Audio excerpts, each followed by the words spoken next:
மாப்பிளையும் நீயும் சந்தோஷமா தான் இருக்கீங்களா? அத ஏமா கேக்குற? அவங்க பாக்குறதுக்கு தான் மீசியும் தாடியுமா பயமுறுத்துற மாதிரி இருக்காங்க. ஆனா அவரு ரொம்ப ஜாலியான ஆள் தெரியுமா? ரூமுக்குள்ள அவரு வந்தாலே நாங்க ரொம்ப நேரம் உட்கார்ந்து பேசிக்கிட்டே இருப்போம். நம்ம என்ன கேட்டோம் இவன் என்ன பதில் சொல்ற பாரு. அவர் பேச ஆரம்பிச்சாருன்னா எனக்கு அப்படியே ஜாலியா சந்தோஷமா இருக்குமா. ஒரு நாள் என்ன பண்ணாரு தெரியுமா? சொன்னா நம்ப மாட்டேமா.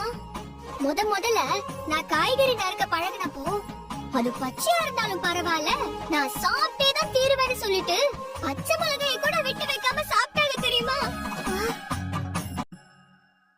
என் முன்னாடி நல்லா வீராப்பா மீசை முறுக்கிட்டு சாப்பிட்டுட்டு அதுக்கப்புறம் பாத்ரூமுக்கு போய் ஊன கத்திக்கிட்டு காரம் தாங்க முடியாம அப்படி சத்தம் போட்டுக்கிட்டு இருந்தாங்க.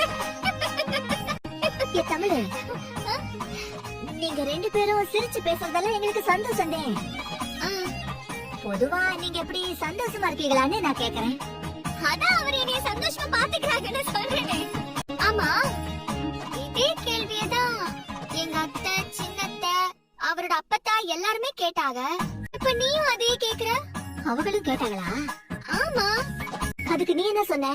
இப்படி யாராச்சும் கேட்டா அவரு என்ன தெரியுமா பண்ண சொல்லிருக்காரு? என்ன? இந்த மாதிரி தான் பண்ண. இப்படி பண்ணி காமிச்சா அதுக்கப்புறம் அவங்க என்கிட்ட எதுவுமே கேட்க மாட்டாங்க அப்படின்னு சொன்னாரு. அதே மாதிரி யாருமே எதுவுமே என்கிட்ட கேட்கவே இல்ல.